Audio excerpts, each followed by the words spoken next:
Hello बच्चों, तो आज की क्लास में हम लोग पढ़ने वाले हैं कक्षा 10 के गणित का प्रश्नावली 12.2 का क्वेश्चन नंबर 6। क्वेश्चन नंबर 6 हमारे पास लिखा हुआ है। क्वेश्चन नंबर 6 को हम लोग अच्छे से पढ़ेंगे, इसके बाद से सोल्व करेंगे। ऊंचाई 220 सेंटीमीटर और आधार का व्यास 24 सेंटीमीटर वाले एक बेलन जिस पर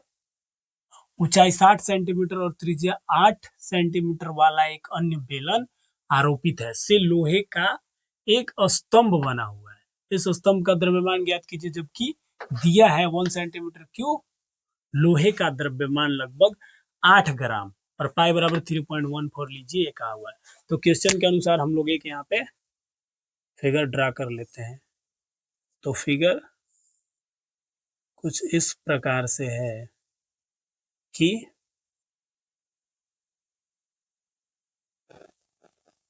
एक बेलन, दो बेलन है, एक बेलन के ऊपर एक और बेलन। तो सबसे पहले बड़ा वाला बेलन यहाँ पे बोला है 220 सेंटीमीटर, ऊंचाई इसका दिया हुआ है 220 सेंटीमीटर और आधार का व्यास दिया हुआ, मतलब यहां से यहां तक 24 सेंटीमीटर। इसके ऊपर 24 सेंटीमीटर वाले एक बेलन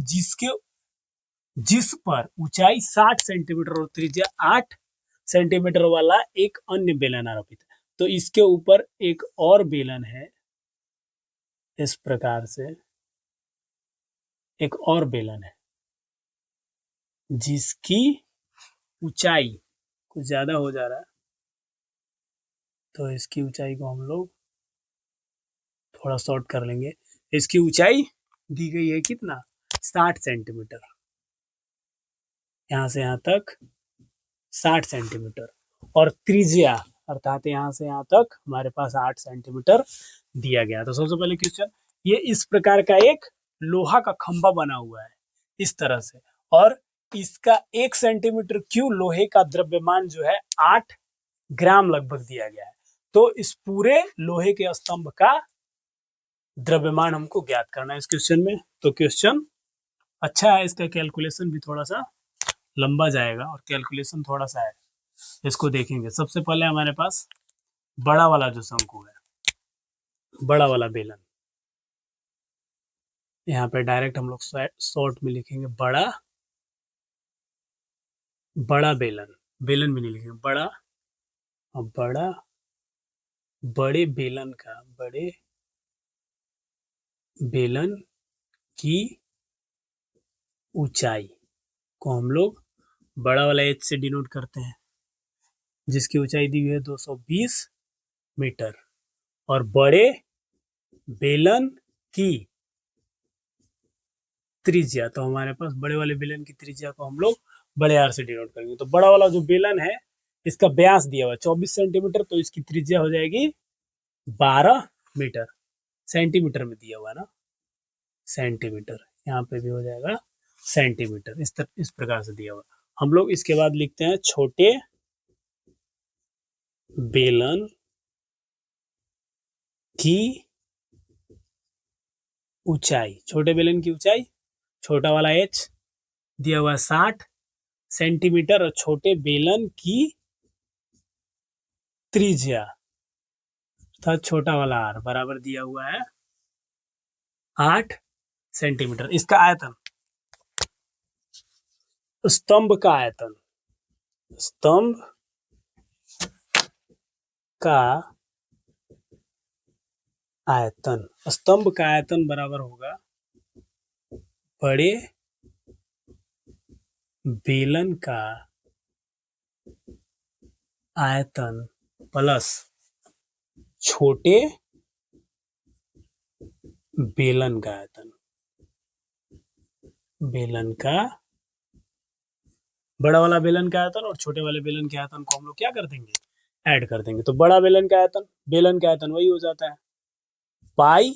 आर स्क्वायर बड़े वाला बेलन। तो बड़े वाले बेलन की त्रिज्या को हम लोग बड़ा आर,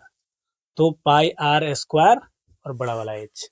प्लस में छोटे बेलन का आयतन, तो पाई छोटा वाला आर और छोटा वाला H, pi R square H. दोनों जगह पर सिर्फ और सिर्फ हमारे पास कॉमन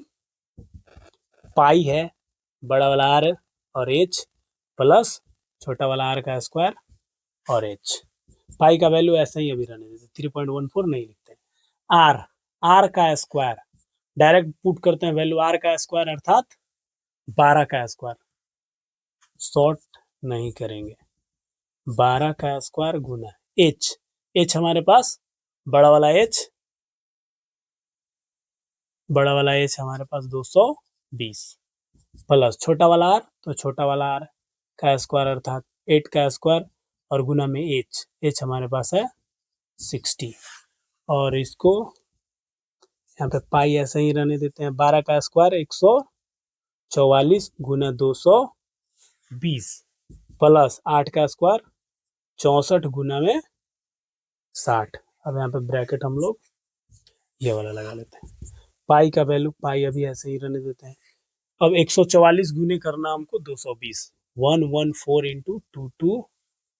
एक जीरो है, 220 तो जीरो लास्ट में हम लोग बैठा लेंगे। यहाँ पे हो जाएगा डायरेक्ट 88 और 2 चौका 8, 2 चौका 8, एक वही चीज आ जाएगा 8 8 2, तो हो जाएगा 8 और 8 16, 8 2 10 और 1 11, 2 और 1 3 और एक जीरो यहाँ पे आ जाएगा, अर्थात 31 6 80 प्लस, और इसको गुना करते हैं 6 चौका 24 और 6 छक 36 और 2 38 और एक जीरो यहाँ पे बैठ जाएगा। और यहाँ पे फाइनल अब लिखते हैं हम लोग 3.14 इंटू, ये दोनों को जोड़ेंगे तो जीरो और जीरो हो जाएगा हमारे पास 0, 8 और 4 12, 8 और 6 14 और 1 15, 8 6 14 और 1 15, और यहाँ पे हो जाएगा 3 और 1 4 और एक हासिल 5 और 3 का 3 हो जाएगा। फिर हमको यहाँ पे क्या करना होगा, कैलकुलेट करना होगा। हम लोग गुना करेंगे फिर से, 35 5 20 गुने 3.14, 4 से गुना 0, 4 दूना 8, 4 पचे 20, 4 पचे 20 और 2 22 और 4 तिये 12 और 2 हो जाएगा 14, 4 पचे 20, फिर से कर दो 4 0, 4 दूना 8, 4 पचे 20, 4 पचे 20 और 2 22, 4 तिये 12 और 14, एक अंक काट कुट, यहाँ पे हो जाएगा 0 2 5 5 3, 1 से मल्टीप्लाई होगा सेम आ जाएगा, 3 0, 3 दूना 6, 3 पचे 15 और 1 16, 3 तिया 9 और 1 10, 3 0, 3 दूना 6, 3 पचे 15, 3 पचे 15 1 16, 3 दूना 10, ठीक है। 0 8 2 6 और 5 2 7 5 7 और 6 13, 5 5 10 4 14 और 1 आ जाएगा हमारे पास 15, 6 3 9 और 1 10 और 1 हासिल 11, ये 1 और ये 1, और 2 अंक के बाद पॉइंट, यहाँ पे पॉइंट के बाद जीरो का वैल्यू क्या हो जाता है, कैंसिल हो जाता है, यानी हमारे पास फाइनल इसका जो आयतन आ गया वो हमारे पास आ जाता है 11153.2.8 सेंटीमीटर क्यूब, इतना आ जाएगा हमारे पास आयतन। अब बोला 1 सेंटीमीटर क्यूब आयतन का जो द्रव्यमान है वो 8 ग्राम दिया गया, ठीक है। तो हम लोग यहाँ पे लिख लेंगे, चूंकि 1 सेंटीमीटर क्यूब आयतन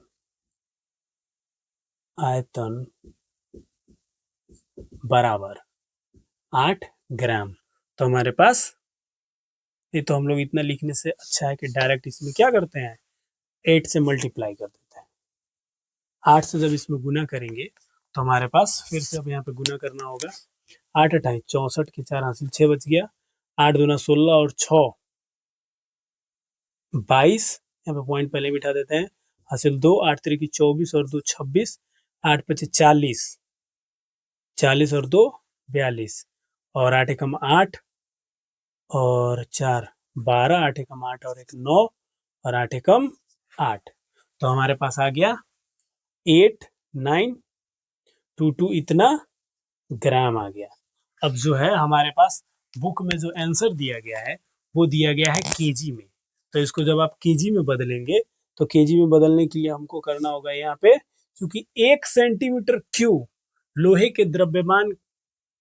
द्रव्यमान दिया गया 8 ग्राम, 1 सेंटीमीटर का नहीं है, 1 सेंटीमीटर क्यूब का है, इसलिए हम लोग इसमें डायरेक्ट 1000 से भाग दे सकते हैं। और जब आप 1000 से इसमें भाग देंगे तो 1000 से भाग दीजिएगा तो यहाँ पे 1 2 3 अंक, 3 जीरो है तो यहाँ पे 1 2 3, 3 अंक के बाद हमारे पास क्या आ जाएगा, पॉइंट बढ़ जाएगा 892.2624, इतना केजी हमारे पास इसका द्रव्यमान आ जाएगा, जो आपके बुक में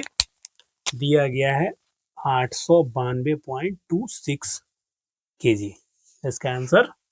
निकल गया। आप यहाँ पे लैंग्वेज ऐड कर सकते हैं थोड़ा बहुत कि 1 सेंटीमीटर क्यूब लोहे का द्रव्यमान बराबर 8 ग्राम दिया गया है, तो इतना का होगा, गुना 8 से करेंगे और इसको केजी में कन्वर्ट करेंगे तो इतना आ जाएगा फाइनल।